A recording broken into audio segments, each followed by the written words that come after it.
Namaste everyone and welcome to our next class on Srimad Bhagavad-gita chapter 2. Uh, I must admit I was thinking that I would be able to move forward and go to chapter 3, but then the thing is getting so interesting. We got into this new methodology of having people actually participate, and I'm learning a lot from this whole process. And so I'm going to immediately go into the presentation, which Kala Madam I'm hoping, will enlighten us Fingers on crossed. the concept of Sthithaprajna, its relevance to an individual, its relevance to society, and how this can be achieved. All yours, Kala Madam. What I suggest is, how will you be able to talk about it in 10 minutes and give 5 minutes for questions, or do you want 15 minutes for presentation Let's and see 5 how minutes? it goes, sir. Let's go. Okay, Let's see how it goes. okay, That okay, is okay. not, All yours. yeah, The thank you. floor is yours. Thank you, one and all present here. Namaste to one and all present. So, I'm doing something for the first time in my life. So, uh, I don't know what I would be able to do, but I have full faith in Almighty and I know He will take me through. ॐ श्री परमात्मने नमः। अथ भगवद्गीता अथ द्वितीयोऽध्यायः साङ्ख्ययोगः। श्रीभगवानुवाच। I will be reciting sloka 57, 58 and 59. यः सर्वत्रानभिस्नेह तत्र प्राप्य शुभाशुभम् नाभिदन्तदिनद्वेष्टि तस्य प्रज्ञा प्रतिष्ठिता. The one who remains unattached under all conditions is neither delighted by good nor dejected uh, by failure, but he is firmly fixed to perfect knowledge. यदा संहरते चायं कूर्मो ज्ञानीव सर्वशः इन्द्रियाणीन्द्रियार्थेभ्यः तस्य प्रज्ञा प्रतिष्ठिता. The one who is unattached with the person with perfect knowledge behaves like a tortoise. He is able to withdraw his senses from the sense objects and he is firmly attached to perfect consciousness. विषया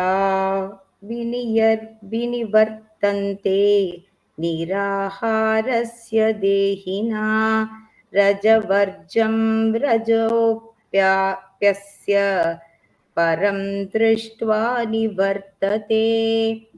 Spiritual aspirants like us must restrain their senses from objects of enjoyment, but the taste of sense objects remain in them. However, even this desire for sense of enjoyment will slowly come down and will slowly help us to realize the ultimate consciousness. Now, we come to the core issue, Sthitaprajna.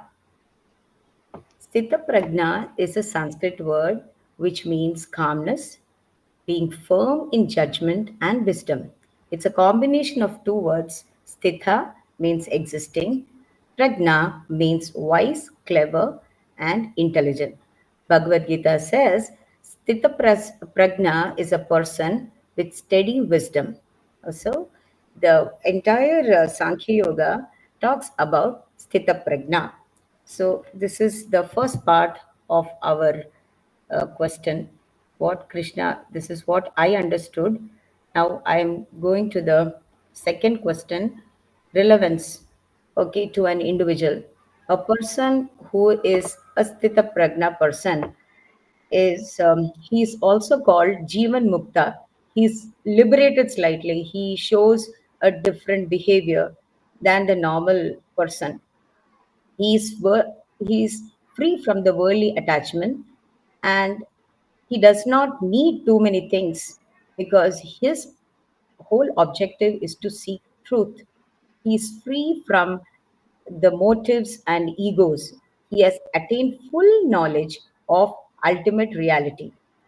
He does lot of good things, good deeds, and the best part, he does not expect any reward. There is no fruit of action. He is aware of the ultimate reality. He is Sthithaprajna. Now, relevance to society.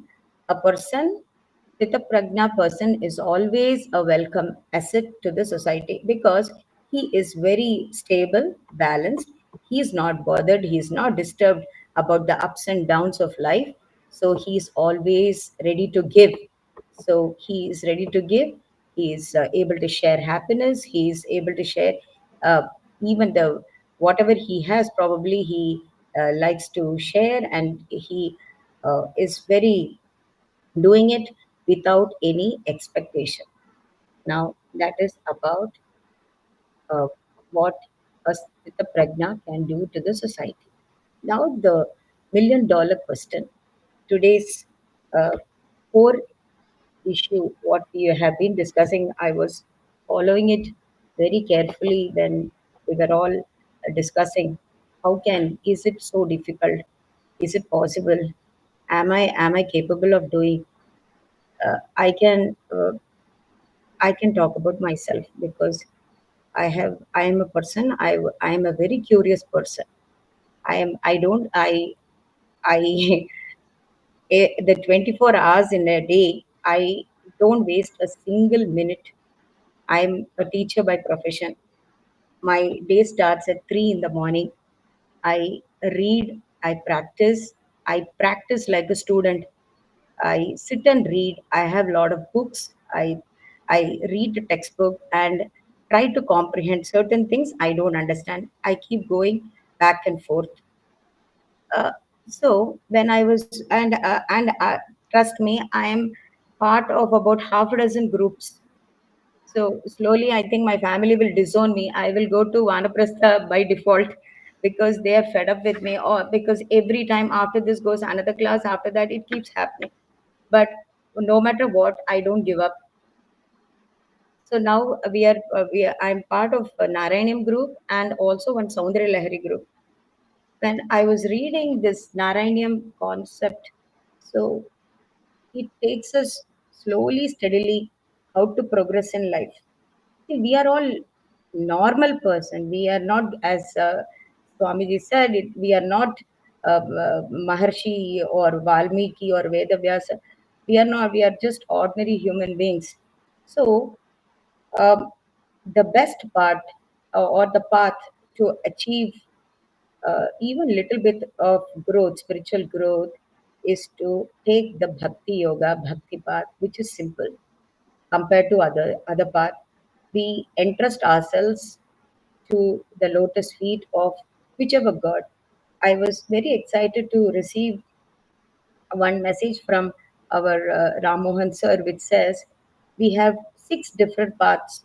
Either you take Shiva path, or you take Shakti path, you take Vishnu path, you take Ganesha, you take Kartikeya, you take any path and hold on to it very steadily, and that will take you through. And I found it so, as human beings, probably our duty, when we are when we are better off in our health, it is our duty, like how we tell our children, ma'am has finished the portions, it is ready for you to start your revision or prepare, start, pull out your revision notebook and start preparing for your exam. It is for us to start preparing that path. Hold on to that path. If you like Ganesha, hold on to him. No, I don't like Ganesha, let me go to Vishnu. Take his path and then practice like a student from KG1. Start practicing. Now that is one path. We need to do yoga according to Narayaniam. We need to have yoga path for our to have a healthy body. is very important to have a good spiritual growth. That is important. And meditation.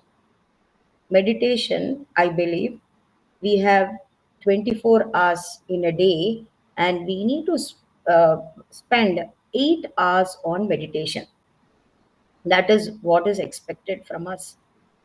The purpose of human life is not to just eat, sleep, drink, communication, transport, and then TV, news channel. It cannot go on like that. Our path is to go to the next level, and we all need to get moksha. We need to practice for that, as Sir said. This without practice, nothing comes. And now that we are guided by great advices, great soul, we need to have perfect practice to get perfect result. So we need to do yoga, we need to meditate. Initially, there will be multiple things, but we have to control our mind and uh, practice using our spiritual guides text. There are so many things available. Whichever path is suitable, hold on to it and then practice. Get explanations, commentaries, bhashyams, resource books. Make note whatever you may not. I mean, I don't understand many things, but whatever I understood, I understand. I make little note, and I can show you. This is my grandfather's one old textbook I brought. It is about, I think, 60 years old. I told my mother I will need it more than you, and I took it from her. So this was referred by my grandfather. So it is such a beautiful book, and I have to handle it very carefully. So go back to the textbooks and make your own notes. Practice, because Sanatana Dharma gives us flexibility to adopt any ways and means what is suitable to you. So accordingly, I will conclude by telling one thing. This is Dashakam 98, sloka number 10 from Narayanyam. Satyam Shuddham Vibuddham Jayati Tava Vapur Nityamuktam Niriham Nirdvantam Nirvikaram Nikhila Gunagana Vyanjanadharabhutam Nirmulam Nirmalam Tannirevadhi Mahimo महिमोलासि निर्लीनमन्तः निर्सङ्गानामुनीनां निरुपदपरमानन्दसान्द्रप्रकाशम्. The this is once we have this Sthithaprajna, there is the next step, that is our real final exam. All these are terminal, maybe unit test, terminal exam. Keep mind steady, calm, do this exercise properly. The final is to have a self prajna, that is to reach the supreme. It seems the uh, supreme path, the supreme goal is supposed to be it's a very blissful experience. This is above. The supreme alone is so pure, is like a shining, it's a shining ball of fire. It is probably it doesn't feel cold, pain, pleasure, and it is the basic origin. It's a basis of all the origin, and it has no cause or origin for existence. It is free from all the impurities of love, hatred, like, dislike, ignorance. He is infinite beyond the range of time and space, and he's he's above all of us. So we need to achieve that, for which we have to practice diligently. Thank you. Namaste. Thank you. That was awesome. Why were you so diffident? You did a fantastic job. Thank you so much. Okay. Now, uh, that's the easy part. Now, I'm going to ask you some questions, if you I'll don't mind. try. I was fearing this. Oh dear. See, Kala madam, uh, one thing which this don't take it as a it's not a criticism as such. This is a problem all of us have. The thing is that there is the intellectual element and there is the practice element. Correct? That is, we understand something, but to put it into practice is the problem. Like, for instance, its relevance to the individual. So the thing is that how does Sthithaprajna become relevant to an individual? So maybe my expectation was more on the practice part. Because what I was looking for, and I'll be very honest with you, was how can a person take the concept of Sthita Prajna and implement it, and or how does he feel the relevance in his or her life? You understand what I'm saying? Sir, I'll So, tell like, you, I see, as a teacher, let me tell you this. When I started practicing Bhagavad Gita, my entire personality changed. I was almost behaving like a Sthitapra. I would not get perturbed by small things. And to the extent that children used to feel very comfortable with me in the sense I am non-reactive and I don't react, I only respond, and I don't attach any emotion, and I'm always a giver of things, and I don't expect anything in return. That has come by practice. that is what I was asking for. How is it relevant? So, what did you do to get to that point? You understand what I'm saying now? I, The question is, how can it be implemented?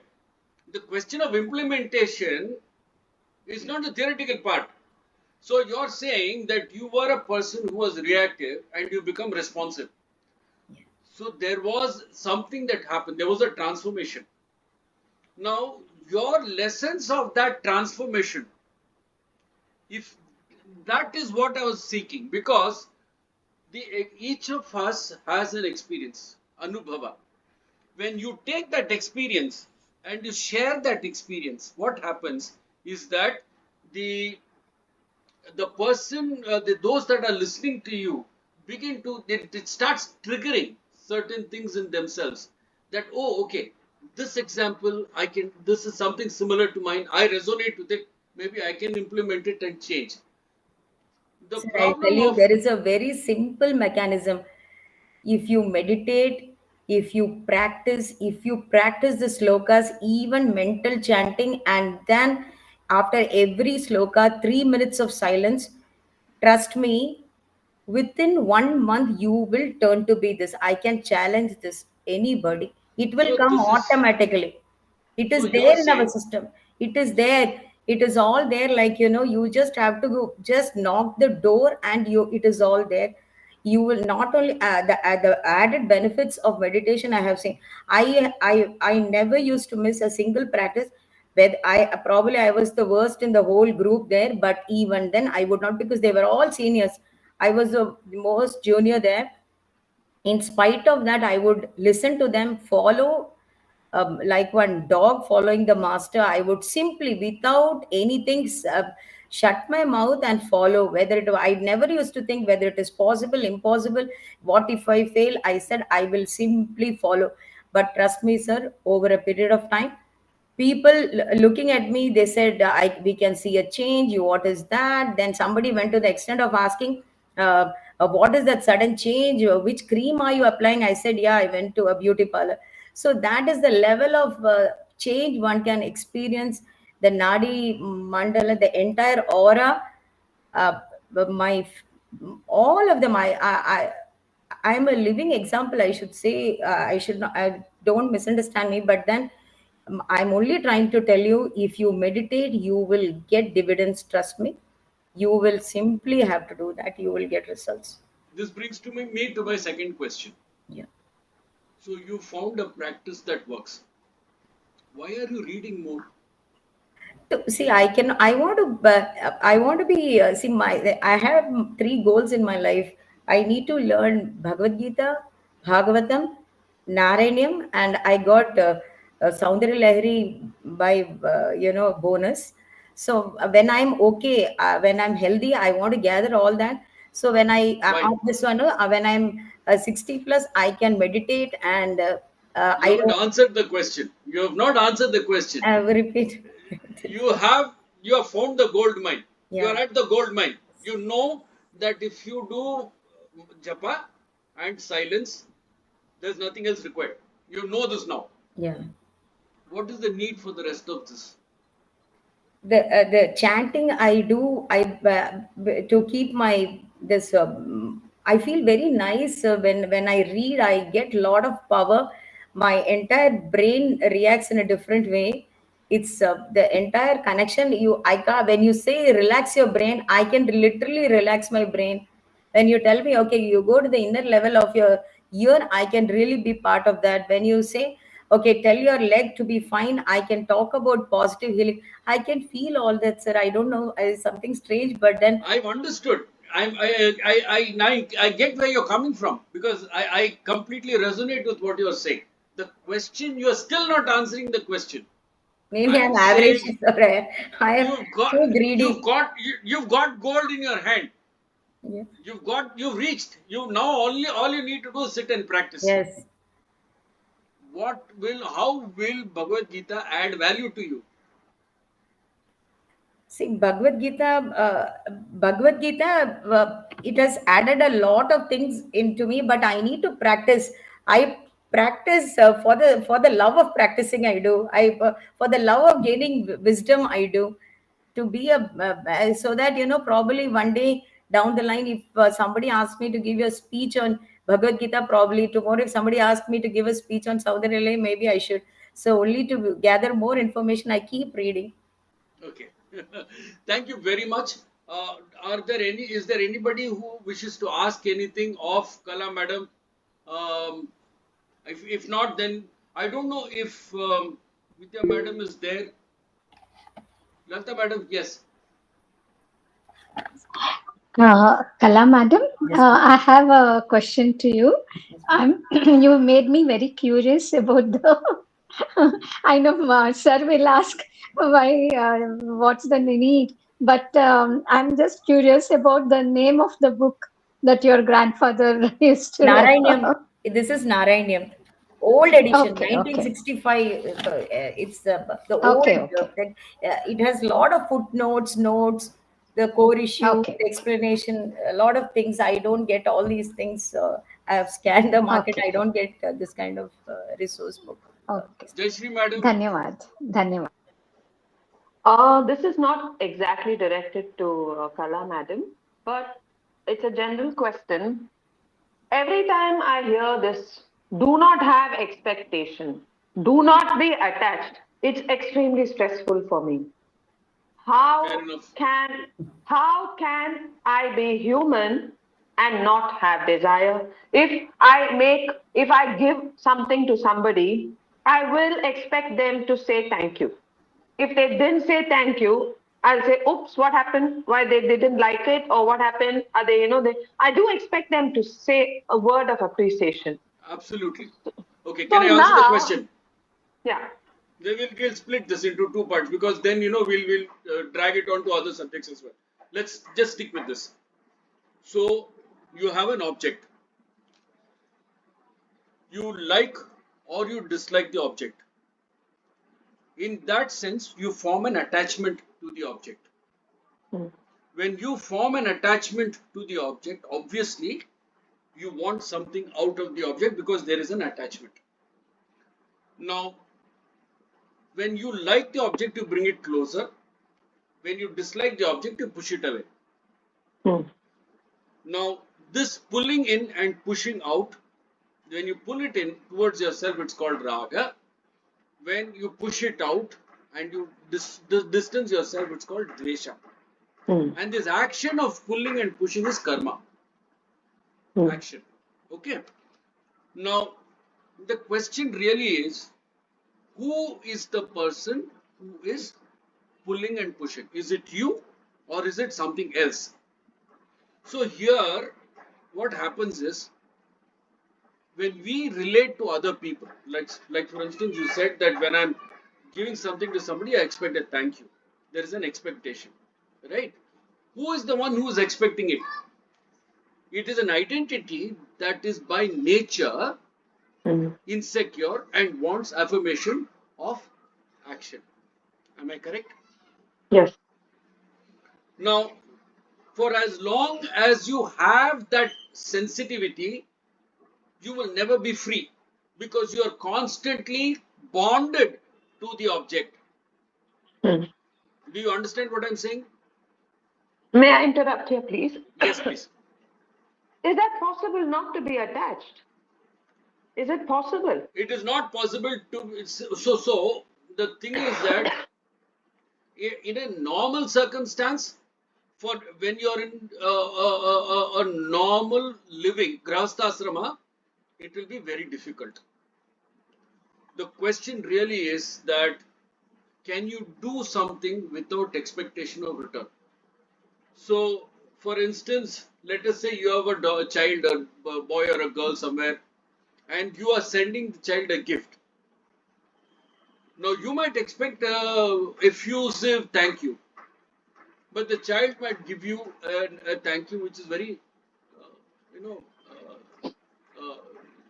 ठीक है, mummy has sent me something. Now, there is a gap, no? Hmm. Now, the question really is your need for that affirmation is entirely dependent on the way you view the world. It's your worldview. That is why it is called a phenomenon. No, Maya is what? It's a phenomenon. The question really is not whether in this real world you can work without expectation. So, here we have to delineate two things. One is commitment, and the other one is attachment. So you can function with a commitment. That is, I have this child, I have to look after this child, I have a dog, I have whatever, I have the responsibility of looking after it. But I know for a fact that this relationship with this object is temporary. Now, that knowledge or the internal experience of temporariness is called vivekam. The ability to therefore using that I'm not going to be upset if something does not happen the way I am because it's a temporary thing. Constantly telling yourself leads to a distancing from the object. So you are the subject, this is the object. So what happens is that you say, okay, I have to do this, I'm doing it, but I'm not if it doesn't work out in the way I want, the first time what will happen is initially, now I will give you my own experiences. I'm in the middle of many things. I'm writing books, I'm publishing books. Believe me, the first thing you do after 1 month is over, you go and say how many books have been sold. It is natural. So the thing is that it's like you have a baby, you want to see if the baby is walking, crawling, running. But at the end of the day, that is initially what happens. After some time, you keep telling yourself that book is gone. It's become an entity by itself. It will stand up, walk, run at its own pace. Then you begin to step back. When you begin to step back and then you observe that, then the attachment is drifting. It doesn't hold you. There is no simple way in which you can immediately, cut an attachment and go. That comes only with dvesha. The way, if you want, the correct way of releasing attachment comes from the Mrityunjay Japa. Urva Ruham Iva Bandhana, Mrityor Mukshya Mamrita. That is, the attachment to that particular object will fall off like a cucumber falls off the, the stem of the creeper. Creeper. May I interrupt just so Yes, that please. it's in relevance with what you're saying? Mm. Okay, now why does a soul or whatever have to go through that cycle of the youth, and then there is this rush to establish, this rush to own this, then only there's a sense of security. So there is this cycle of that rush, that phase of chasing and then acquiring, and then once you acquire, then you feel, oh good, now I've done enough. Now now that's when that dvesha sets in, and that's Correct. when you feel, okay, now I've done enough. Now what, that all doesn't make any sense to me. It's not, there's no meaning so much. Now there is greater meaning in reality, which is then the spiritual, the going inside, the spiritual thing starts happening. But why does it take that cycle? Like you were saying, a mother will look at a child crawl, she'll be anxious. When will the child stand up? Then once the child starts walking, then she says, oh, good, now my child is walking, so now I'm not worried.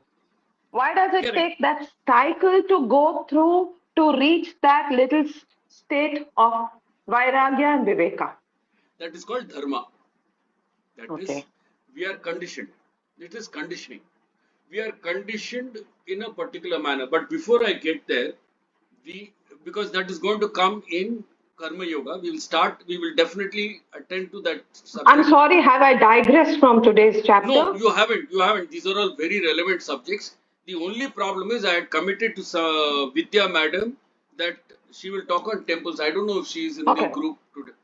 Is Vidya madam in the group today? Is she talking about temples today, or shall I continue with the discussion we are having with Jayashree madam? Sir, I think, if I could just can I do my talk today? Oh, but somebody who was talking to me was somebody called Busy. I don't know what you're talking about. No. So you have asked me on the group. Okay, you're Meenu madam. Yes, you had asked me, haven't you? Oh my goodness. Okay. I'm thinking of. Oh my God. Okay. No, that Vidya is not. The name there and no. No, I think that Vidya is not here. Sir, my name is only Vidya. I don't know why you people are always mixed up with that. I have no idea. Because the name on the screen is Meenu M. That's also my name, sir. You have been writing to me. You have actually forget everything else, but the simple thing is that you wrote in the group that Meenu madam will take up Devalaya and the reality and all that. So I'm doing it. I don't know what is the issue. No, there's no issue. I'm sorry that I misunderstood. No, madam. The issue is that there's one more Vidya in the group. The confusion is that. Anyway, she's not here. Her father had a heart attack. So she's not attending. Okay. There's another Vidya also in the group. Okay. So, Meenu madam, what's your full name? You have two names, is it Vidya and Yes, Meenu? ma'am. Okay. All right. Okay. So we would like to know about what you have to say about. Yes. Sir, you had given me the topic of Devalaya and how it relates Brahman to our reality. Yes, and that was basically because of the comment you had made that how do we relate everything, in one of the classes. Okay, so I wanted whether it has made you've been able, it has answered the question, and what was the question and how it answered your question. Basically, a practical expose of how you viewed the subject and how the subject has been resolved. The problem has been resolved. The question has been resolved. So I don't have to talk about how Devalaya is helping us. Of course. Okay. So, sir, whatever I have, I'll put it this way. Are we allowed to see you? Are we allowed to see you? One moment, sir. Let me ask my important question. You had given one paper. Yes. Okay. And I had read that paper, and you had said that from that paper, whatever you understand, you share based on this part only, not the entire paper. This part, the Devalayam, how it relates our reality to the Brahman. Perfect. Okay. So is that how it helps you? It has to be relevant to you. Yeah. So now, can it? Do we get to see you? Do we get to see your video? Yes, sir. 1 second. You just said something that mixed me up. I'm very nervous, even otherwise, to talk. But I'm saying, you said, how is it relevant to me is not what I have prepared for. I'm just prepared. Fine. Oh my God. Whatever is my understanding, I will put it, sir. Then all the class can dissect it. Yeah? Okay. Okay, sir. So, I will talk about this. Okay. My understanding is okay. Okay, I should have said namaskaram to everybody. All that formality I'm not doing because we have been talking for so long. Anyways, right? So, a temple, a Hindu temple, and our concept of the universal Brahman. I'm speaking extempore from my mind. There is no notes, nothing. Okay. So, I feel that today's day and age, when the temples have largely become places where people go, even adults, not to speak of children, they go there thinking the god is personified in the idol in that particular temple. I'm vexed because I have certain problems. So I'll go there and maybe cry my heart out, or I'll go to give thanks, or I will go for whatever reason. I'll have darshanam. Some will even think that we'll go and enjoy the decorations in the temple because today is a special day. Take the children because we want to give them heritage. All kinds of reasons for which they go to temple. And sometimes too, they have a votive offering. We had thought of something I have to do, what we call nerche in our language. So, like that. But really speaking, in your paper, very beautifully you explained what is the purpose of a temple. The purpose of a temple is for the human to, on a regular basis, whenever he is going to the temple, to remind himself of his connection basically with Brahman, how he is supposed to take, whether it is baby step or whatever step, towards the real goal of his life, not the material things. I need a promotion, I need a, I don't know, house or whatever. That's not the real reason. And one more reason is that each time he goes to the temple, he or she has to remind themselves that I am not this body, I am this Jivatma connected to this Brahman. Eventually, I am connected to this Brahman. No matter how much I can, like pretend and play around and think whatever, ultimately, that is the goal. There is no dilly-dallying around it. And when we go there, if we ideally set aside our, these worldly needs, which has said that it is for us to fulfill. That's not the purpose of a Hindu temple, or even its, the. Sir, I did not see the time, so please let me know when it becomes 10 Hare minutes. Baba, just continue. No, we are not. Okay. So what happens is, we are supposed to leave our worldly, ideally speaking, leave our worldly things as much as possible outside, go to the temple, okay, try and make a connect. However, that may not be totally possible. When we go to a Hindu temple, the way it is constructed, it has a great bearing on it is like a human body. Okay. So the Dvajastambham is the spine.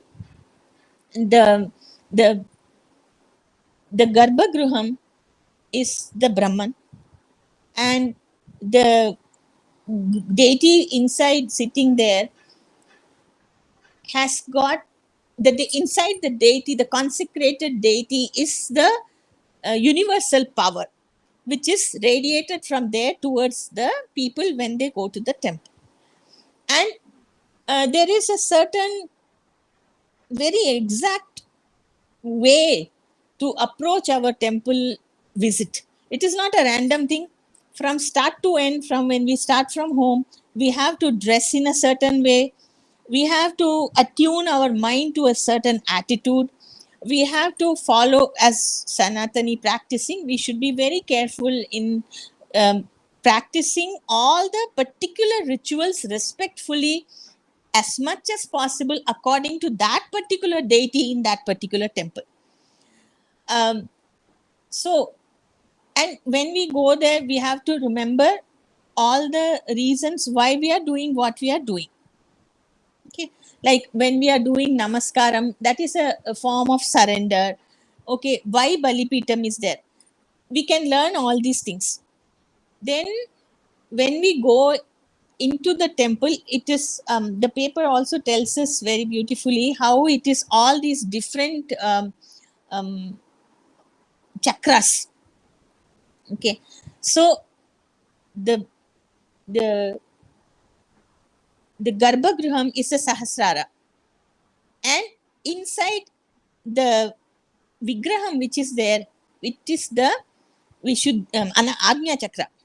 Okay, then we come to the Ardha Mandapam, that is the Vishuddhi Chakra, and then the Mandapam which is a Manipura. So like that, and then Sahasrara is the I think the flag post, flag post. Swadhisthana. Swadhisthana is the flag post. Sorry, sir? Swadhisthana is the flag post. Yeah, that's what I said. Swadhisthana. Okay. Yeah. Okay. And the first one is Mooladhara. That one I forgot, sir. Which one? Where? It is the Mooladhara is the entrance. Okay. Now there is the idea is that when we see when we see the Brahman, okay, inside the temple, we can also go there to ask our wishes, okay, but it has got two aspects, the temple visit. One is the social aspect where people go there, they feel comforted, God listens to them, he sees them, and the cosmic rays are coming to us from the divinity. Then because we came to visit him, that rina is on him, so he gives us some sweet in the form of prasadam. That is the physical aspect. But our temples are laid out and made in a very metaphysical manner. Okay.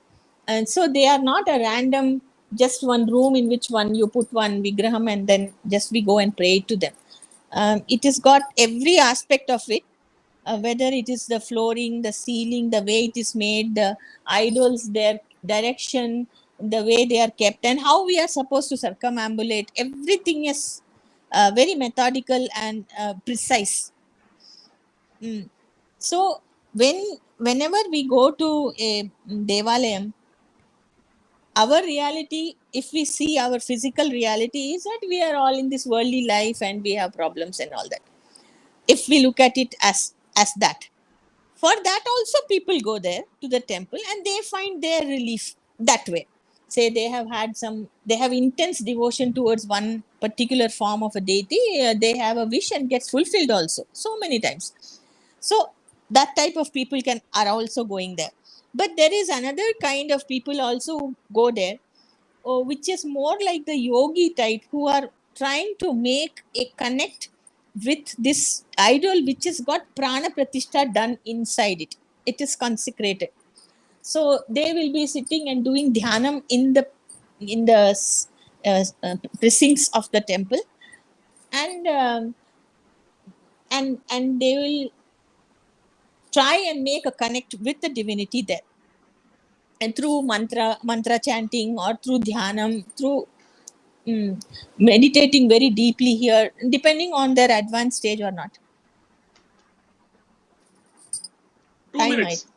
Okay. 2 minutes. So devalayams are very relevant. This is what I was trying to say.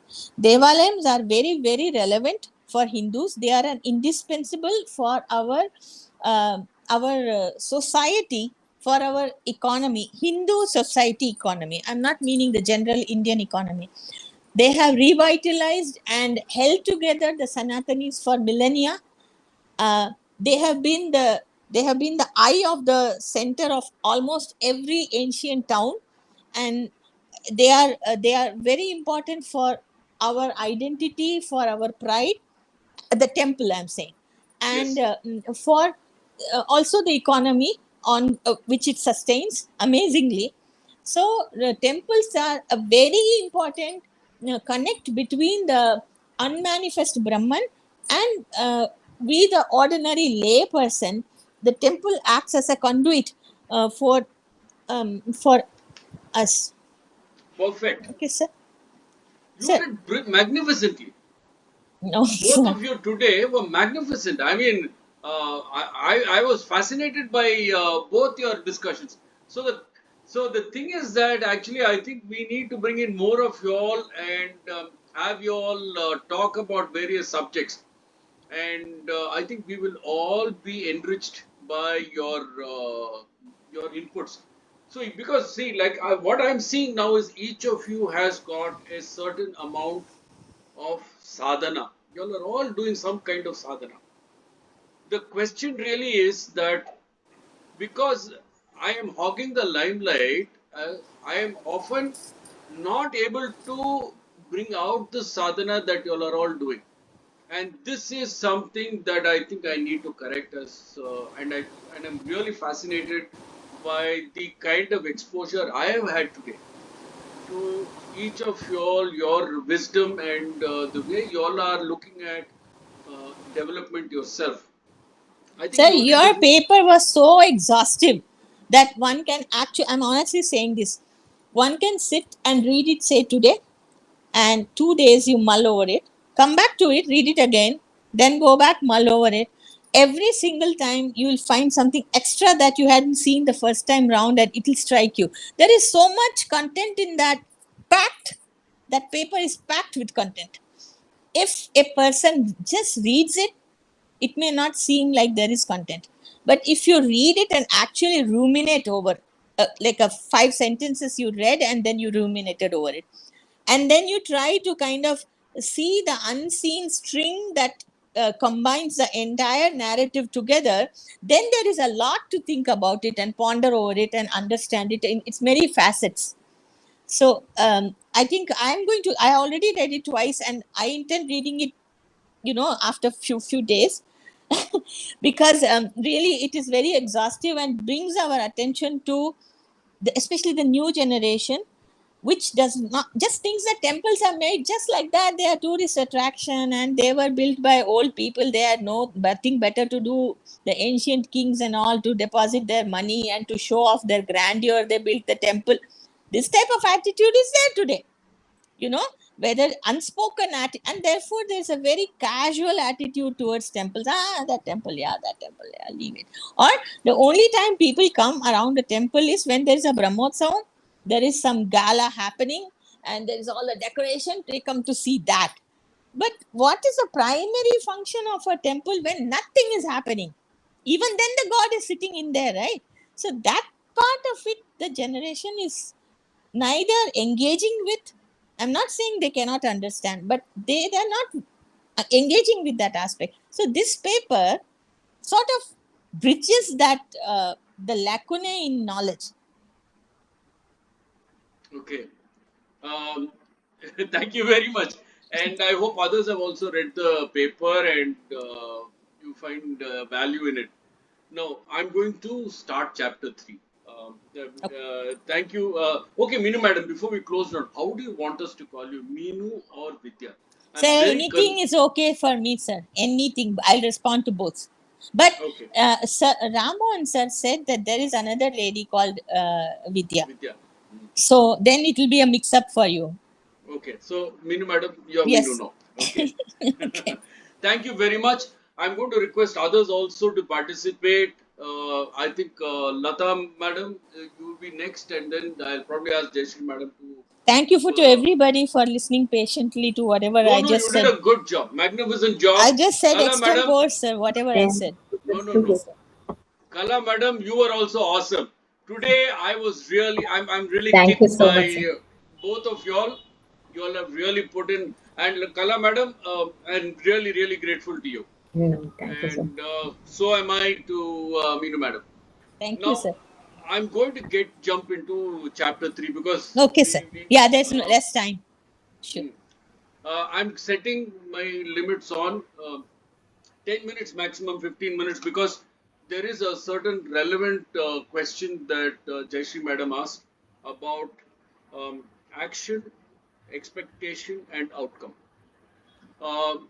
When we are in any situation, like I said, we either like or dislike. and that results in raga, dvesha, and karma. The question, it might seem that I'm going into a discussion with Jayashree madam, but it is actually meant for everybody. Because since she asked the question, um, since she asked the question, um, the discussion will be with her. Now, the question really is, who is the person who is getting attached to the outcome? Who is the person? The person you can say is Jayashree or Vishwanath. The question now is, who is that Vishwanath? Who am I? What is that person who is getting attached? So if you begin to do a regression, by regression we means we go back from where we are to the source of the question. Who is this Vishwanath? Then you begin to start peeling out layers of your identity. Then you realize that everything that you have been built up or you are building up is essentially a conditioning. If I do something, that person must say thank you. If I study, I must get marks. So there is a correlation that we build up on all our actions. But there is no evidence that the stimulus and the response that we talk about are related. Am I correct, Jayashree madam? Yes. Where is the evidence? Whoever told us, we we are expecting somebody to say thank you because somebody told us if you say please, that person must say thank you. Or more importantly, we've been told in school when somebody does something for you, you should say thank you. So because we've been told to say thank you, we expect the thank you from the other person also. But nobody told that person that that person should thank you now when you did something for him. So that person's conditioning is different. Your conditioning is different. But you're unwilling to accept the other person's conditioning as that. Because your conditioning becomes your reality. Am I correct? Yes, but may I interrupt? Yes, please. Why is it then like how you said, as children we are conditioned, we are taught good manners, also whatever it is called. You have to say please, you have to say thank you. Okay. So now, why doesn't this awareness crop up at a younger age? Why do we have to go through the cycle of chase and then settlement and then find peace and then find Perfect. peace in real reality? Why does it have to? You have to go through that gamut of everything to reach that state of whatever that inner peace, the reality, the real stuff. Why does it take? So now you're getting into societal conditioning. Now the question is, human beings are the only people who are not instinctive. If you will notice, when a tiger is born, the mother will keep strict control of the tiger and then slowly teach the tiger to hunt. The tiger will only hunt when it's hungry. It will not just go and do faltu hunting. It will not go around killing other animals. There is a method in which that thing happens. However, if you will notice, human beings have cuisine. We eat when we are not hungry. So we eat things in different ways. We have a pizza, we have spaghetti, and we have noodles. Both are the same damn thing, but you call it differently. But if you say both are the same, somebody will take a gun and shoot you. The point is, we have actually built a cage around us, which we don't realize. And we have that cage because if we didn't have that framework, we'd run amok because we don't understand the meaning of power. The question really is therefore, what is it that nature decides? In the case of human beings, you will notice one thing. It is there in Manusmriti also and in Srimad Bhagavad Purana. In order to live, death was suppressed. In order to have day, night is suppressed. So that is the way that the power game works. It is a race, or it is a complete, it is actually an act of power. When you have that kind of natural thought that I must win all the time. Why do you need to win? Because if you did not win, you would not know whether you exist. Our entire business of acceptance of existence comes from competitiveness, and that is where our natural instinct lies. Because if we don't compete, we are always thinking that we are not adequate. So this That means, makes, does complacency mean, is it a weakness? Yes. Does that mean it's weakness? it is not necessarily a weakness, but it is perceived to be a weakness. Because the person who is complacent, who is secure within himself or herself, after some times either gets neglected or gets dabawed, or what you call crushed. Because that is an easy target for somebody who's seeking to build a relevance. What do you think bullying is? We see so much of bullying in school. What if the natural state of that person is to be peaceful and complacent in his space? What if the natural state of that person is that? How many people do you see that way? Please tell me. I have not met Very. many people who are in that state. Very, very, very, very few. Most, if you'll go, Kala madam is a teacher. She will probably be able to tell us.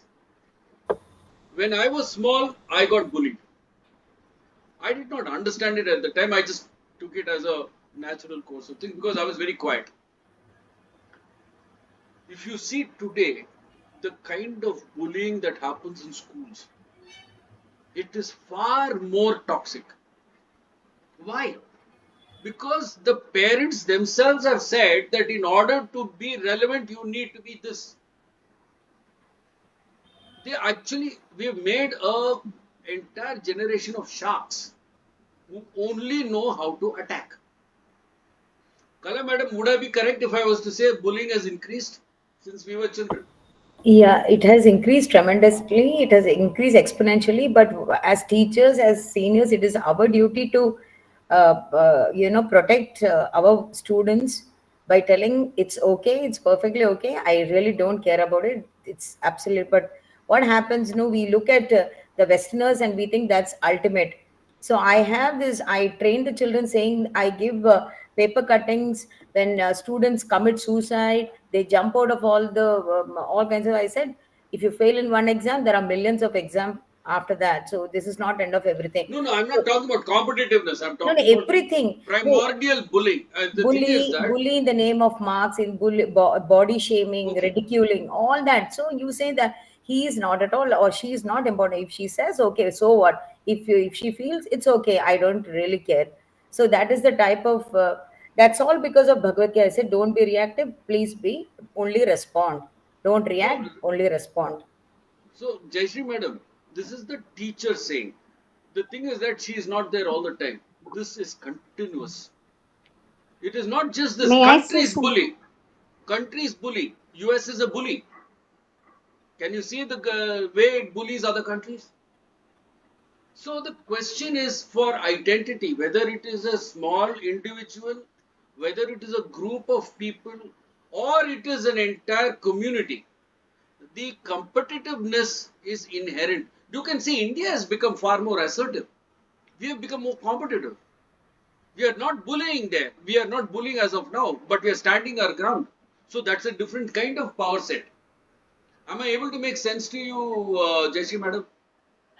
Yes, I agree, but I'm still in a bit of a conflict of uh, how much to stand up for, and I'm going a little away from this also about is to have a desire, is it legitimate? Yes, because it is your identity that is asserting itself. No. Now the question is, when you have that desire, karma is not the problem. The problem is attachment. Commitment and attachment are two different things. I have a child, I have to look after the child, or I'm a teacher, I have to make sure that my children are protected. But I don't have to be attached to them. No, they will go off in the next year into a different class. Anna. Am I making sense? Yes, I will contemplate on this. Okay. Yes. Lalita madam, you wanted to say Yeah. something? Then we'll go to Yeah, Ramon just sir and then we'll close down. yeah, just one sentence in the competitiveness point. The competition, if we focus for ourselves, each one has to be better than what one was yesterday. Like if I have to see, I will not compare myself with others, or we as parents, we did not compare one child with the other, nor with the grandchildren either. And anywhere, whenever we look at it, has to be between what one was the previous time to what one is now, and next the improvement has to be that way. The But madam, competition there is a is problem within in your oneself. statement. There is a problem in your What is statement. it? Like The, what? the resident problem is when you say that you must be better than what you were yesterday, you have to define the direction of betterment. For example, for you, direction of betterment might be more peace. For another parent, or another person, the direction of betterment might be getting better marks. The question is Yes, that yes, at yes. the end of the day, you're still in a framework. You're still having goals that are there to be accomplished. That means you're still setting expectations. See, the issue here, Hmm. if I've understood what Jayashree madam is saying, is that the problem of expectation is how do you resolve this issue of expectation? Am I correct? Yes, I am now beginning to uh, act, think, and be mindful of not, I don't go in the expectation zone, but I accept disappointments and everything people come. So that acceptance is happening. I don't know whether that is lesser expectation or greater No. acceptance. I In have no fact, clue.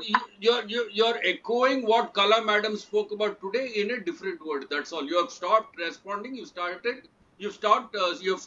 reacting. You started responding, which means that you are greater control over what you want or what you're going to do or how the situation is going to impact you. Ramon sir. Mm. Okay.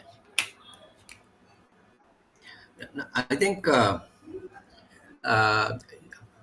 we are talking about competitiveness in the society. Mm, You have to stand up and be counted. There's no other way. And if you are talking about students or someone who try to excel or to improve or compete, okay, you can always say that you compete with yourself and you'll always win because you can do better than yourself yesterday. But then every competitiveness, no, at the same time, I'm a little confused now. We are talking about, I mean, the children are not in Vanaprastha. They have to improve, they have to compete, they have to. Uh, Only I think offense is the best form of defense. We don't want to get bullied, you have to stand up. India is now doing that. India is not bullying others, but no one can bully us because we have stood up. So it's all individually, we can say we can give up things and be in Vanaprastha and all that, but as a society, you can't do it. You okay. have to be aggressive, you have to stand up, you have to compete to improve, not necessarily only in material things and everything. So Okay.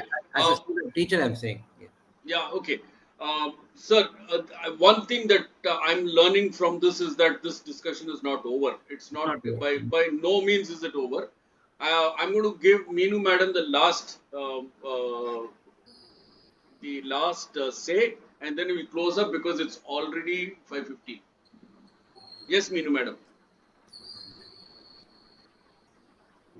Meenu madam, you wanted to say something? Hello? Hello, Meenu madam. I'm speaking. Can you hear me? No, no. Yes, now we Yeah, can hear you. now we can hear. Yeah. Okay. I think I just dropped my earphone somewhere, so I'm just speaking like that in the phone. Okay. Sir, I get a feeling from all the discussion here Mm. that what Jayashree madam is initially saying has not been yet addressed. I feel Jayashree madam is trying to ask why the why is underlying all of these. We have been just talking about what is done, but she's asking even a more fundamental question as to why is there a necessity at all to be competitive? Why I are thought we I had setting answered as part of that humans? answer. As I humans, thought, why are we setting ourselves up to competition at all? That is, I think, her question. Jayashree madam can correct me if I'm wrong. And I think it is not. Why must there be this concept of excellence? Yeah, Why? that's what If I there meant. is a concept of excellence, Yes. then you need to strive, you need to beat the other, you need to chase, you need to grab, you need to hold, you need everything, power, everything. Why? Yes, ma'am. okay. If I may say so, I think the earliest references to these, if we see, asatoma sadgamaya tamasoma jyotirgamaya.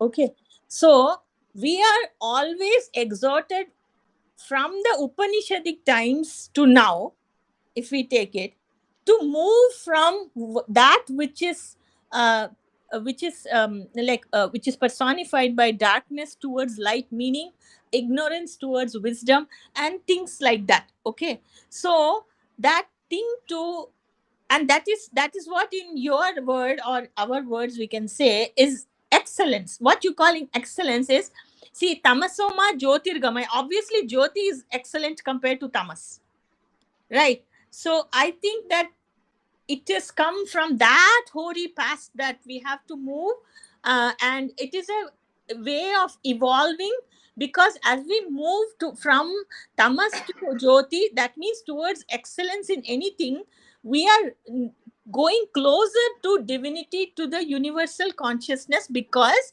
because in the vibhuti yogam, if we see, God tells us, Krishna tells us that I am this amongst this, I am this. So he is perfection in every species or everything. He's like that. So, Actually, Meenu madam, hmm, the interpretation of that can be slightly different also. okay. So, I'm not. I'm sorry to be interrupting you. It is 5:17. Yes, sir. I understand. I have a responsibility to not tire everybody out, Yes, sir. and I'm going to close the class here. And thank you all very much. I'm really grateful to all of you for this effort that you all have put in and the kind of contribution that's coming into the class. Thank you very much.